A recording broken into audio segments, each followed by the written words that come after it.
Oi, pessoal, boa noite. Sejam bem-vindos em mais um episódio do nosso podcast Primeiro as Damas. Hoje nós vamos conversar um pouco com a psicóloga Amanda Azevedo e o nosso tema é um pouco sensível, aliás, bastante sensível, que é sobre o abuso psicológico, a violência contra a mulher.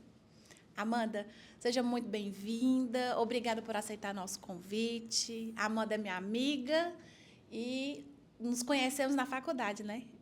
E aí a gente está nessa caminhada.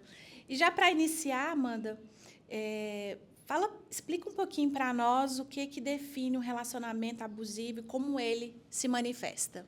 Ana, primeiramente, muito obrigada por esse convite. E eu gostaria de te parabenizar pela criação, desse programa, por um olhar empático voltado exclusivamente por nós, mulheres. Quando a gente fala de relacionamento abusivo, a gente está englobando a violência psicológica, a violência física, a violência patrimonial. E tudo isso tem como relação o abuso voltado a causar dano psicológico e dano físico, ou os dois ao mesmo tempo. E como que isso se manifesta e como que isso se dá?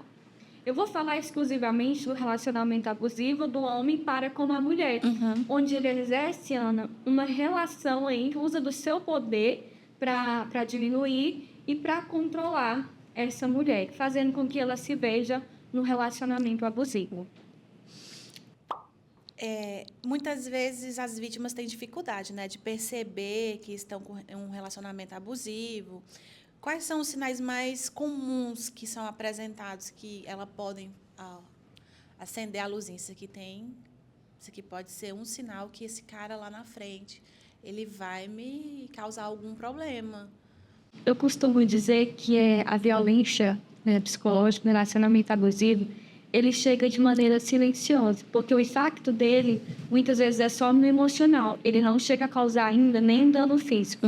Por exemplo, situações do dia a dia que eu venho recebendo no consultório, do homem tentar controlar o comportamento da sua parceira. Por exemplo, a proibição dela usar determinada roupa, porque ele não julga que é certo, e proibir ela mesmo de contatos familiares, porque ele não se sente acolhido pelaquela família, porque ele não concorda com aquele familiar. Proíbe mesmo, Ana, até dentro daquele ciclo de amizade que ela está, de continuar ou de não ter aquele contato. Então, aí começa esse relacionamento abusivo.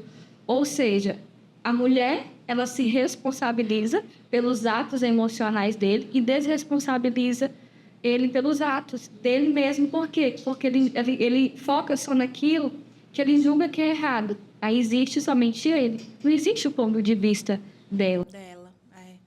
E assim, outra coisa também que acredito que no namoro, se o companheiro, ele no namoro, ele já apresentar essa agressão, já é um sinal, a forma que ele fala com você, eu acredito também que seja um sinal, para ficar atenta, porque às vezes no namoro é o período que a gente conhece a outra pessoa, está ali conhecendo. E acaba que muitas mulheres pensam, não vai passar. Não, ele não é assim, vai passar, depois casa, tranquilo. E não é, na maioria das vezes, E aí o que acontece? A mulher, ela se torna ali no papel de se responsabilizar pelo homem e transformar o perebado em um príncipe. Eu preciso transformar esse sapo em um príncipe.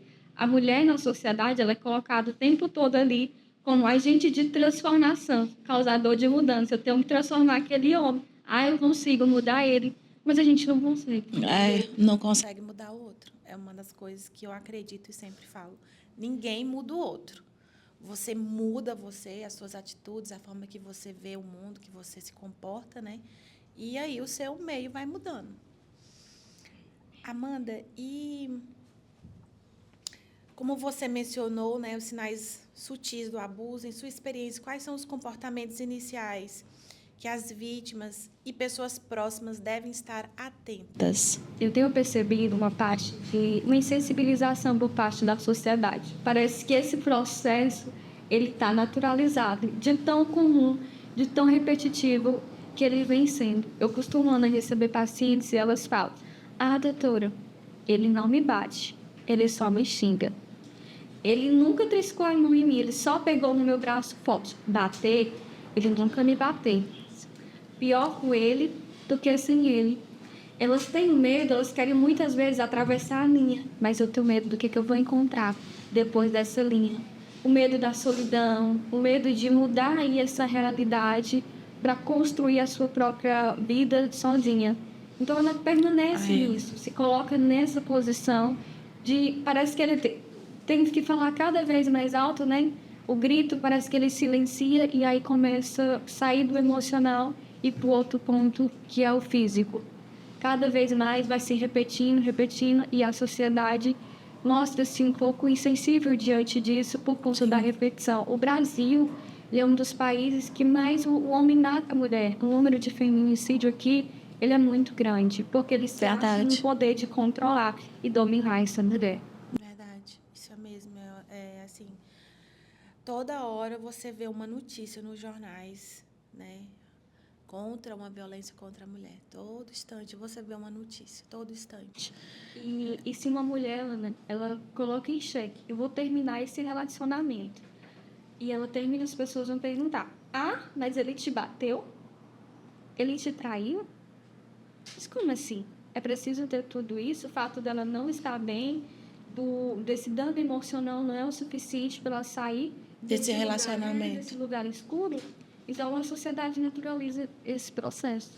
E também tem a questão do julgamento também, né? Julga-se muito a mulher. Julga-se sempre que quem mantém sempre, ou que tem que manter sempre, independente de qualquer coisa, a qualquer custo, é a mulher. É você que tem que manter, você que tem que estar ali. E aí, quando ela sofre uma violência física, parece que... parece que tá tudo bem. Naturalizou, né? O pessoal, uma vez, ele vai lá e te pede desculpa. Ele te manipula, te ridiculariza em meio aos outros. Tá tudo bem. Então, é muito triste, né? Ainda a gente precisa mesmo, assim, despir, né, os nossos olhos de todo o julgamento, a nossa mente, e olhar para outra mulher, e não somente, mas também mulheres que passam, né, por essa violência também, de olhar mais para si mesmo do que para o outro. Porque uma relação, Ana, é afeto. É afeto. Os dois têm que estar bem. Os dois. Eu costumo dizer que um relacionamento, um casamento é como um avião. Comparo sempre o avião a uma empresa. Um avião, porque aquelas turbinas, as duas turbinas têm que estar funcionando para que esse avião continue decolando. Para que esse avião desça, suba, vai e volta, então tem que estar funcionando. Se não tiver, vai pesar para alguém. É igual a empresa. Se você está ali, tem que investir, tem que estar ali o tempo todo, colocando o seu melhor, dando o seu melhor, organizando. Mas se alguém tem que fazer mais, aí... É uma das partes para a gente dizer que... E vem as consequências. Agora, falando sobre os impactos psicológicos, que tipo de consequências de um relacionamento abusivo pode causar saúde mental a longo prazo? Um dos impactos da saúde mental, eu acho que não existe nada mais tão doloroso do que você perder a capacidade de se amar. Sim. Você começa a ter uma baixa autoestima. E a capacidade de se perder, de não existir, eu não existo mais ali. Eu me olho no espelho, eu não me vejo mais, porque eu estou vendo só o outro. E os erros dos outros, a manipulação, o xingamento do outro está se sobressaindo. E eu me perdi. Eu não me vejo mais bela, eu não me vejo mais bem. Eu não consigo mais esse olhar acolhedor sobre mim. E isso é um dos grandes impactos, né? Essa perda da identidade. Não consegue mais se reconhecer, de ver aquela menina, aquela mulher, talvez um dia foi feliz, né? Um dia que tinha sonhos, projetos.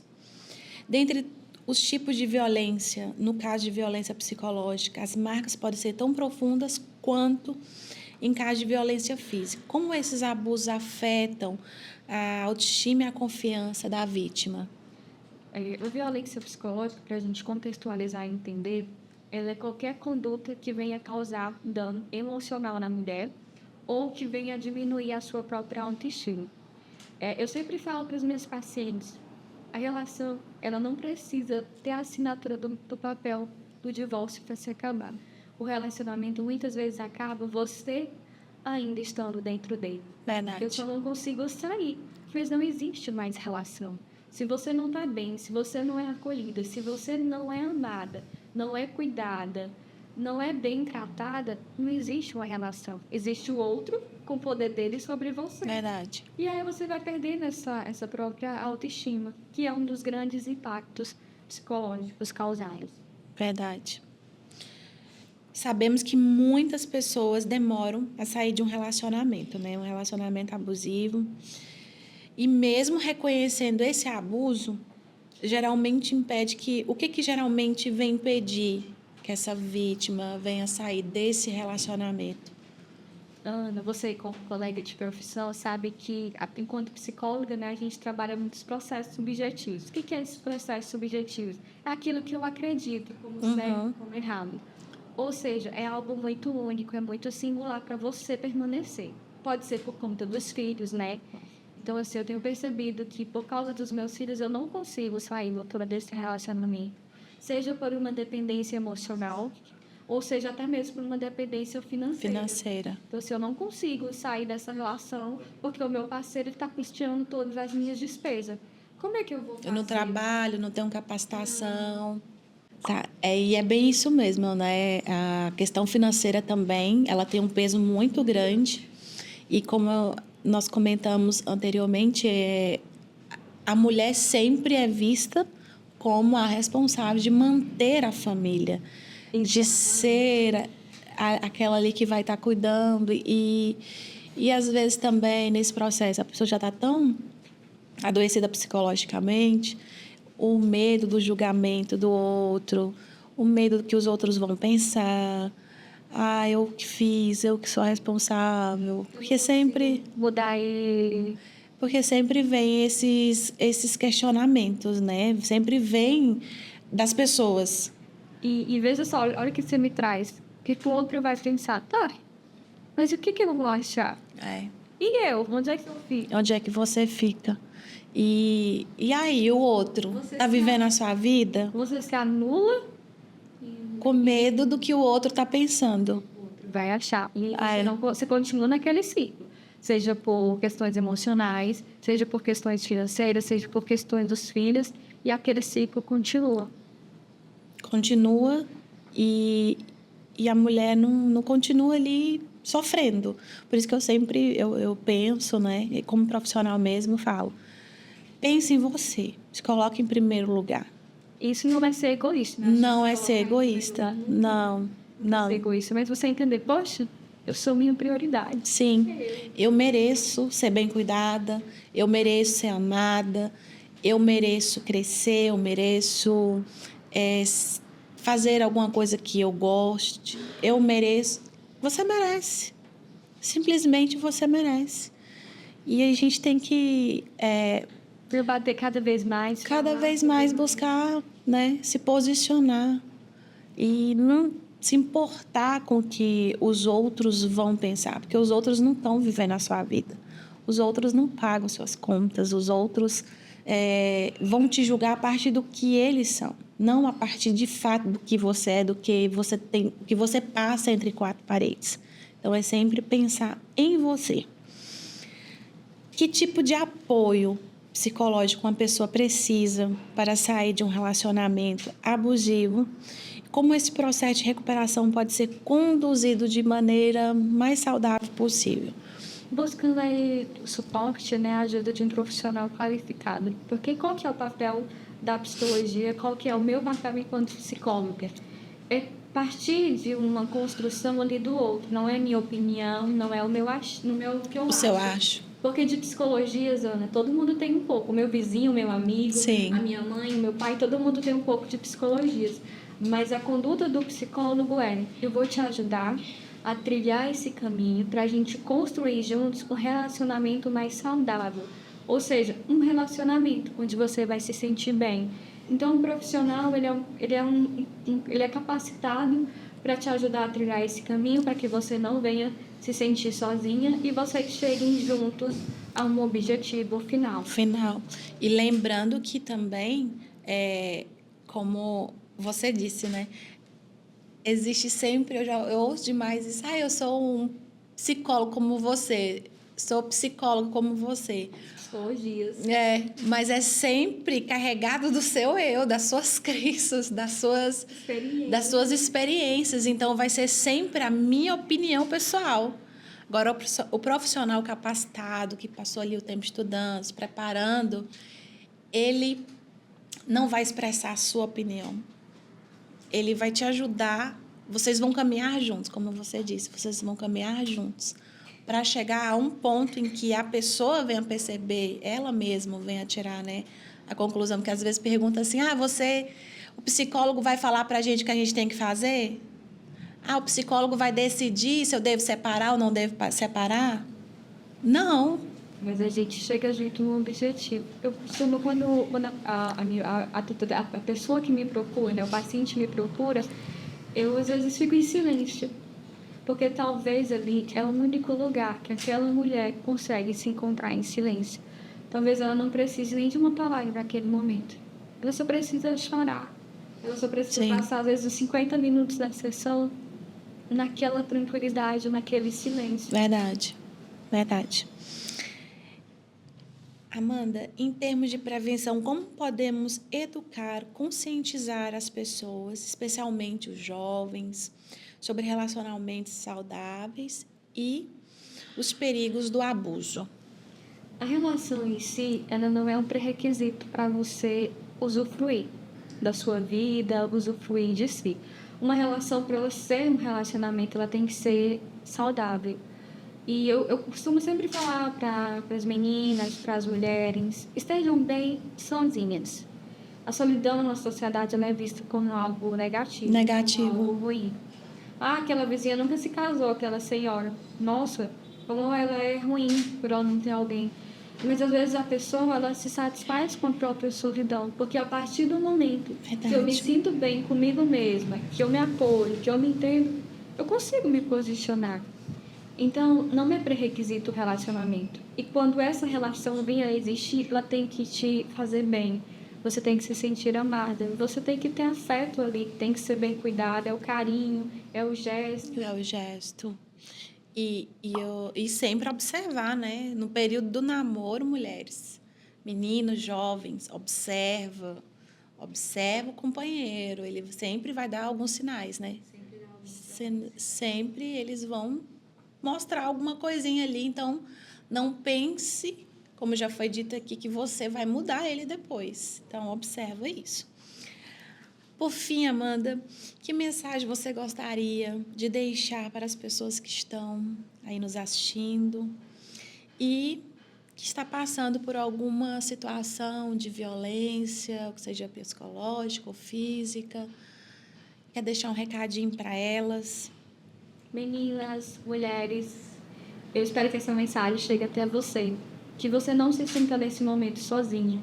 Busque sempre ter um apoio de um amigo, de uma amiga, de um familiar. E hoje a gente tem, Ana, a Lei Maria da Penha, que nos favorece, que está aí a nosso favor diante dos acontecimentos, diante do feminicídio. Então, busque ajuda profissional, conte com um profissional da psicologia, se você não conseguir lidar com tudo isso sozinha, lidar com esse processo de adoecimento. Hoje a gente tem a Central da Mulher, que é o número 180, são ligações gratuitas, onde você pode estar ligando e fazendo denúncias anônimas. Tem um aplicativo também, né? Talvez o outro lado da linha não seja como você quer, não seja como você planejou, almejou, mas talvez ao atravessar essa linha você vai encontrar algo muito melhor do que aquilo que está acontecendo hoje. Eu costumo dizer que é um processo difícil, não é fácil, você vai enfrentar seus desafios, seus maiores medos, mas é possível sim, é possível sair, é possível até construir um outro relacionamento saudável. Muito bom. Gente, Nós vamos deixar o contato da psicóloga Amanda Azevedo e o Instagram dela. Se vocês precisarem, busque, converse com ela, agenda uma sessão com ela. Eu tenho certeza que vai ajudar bastante. Um abraço e até mais.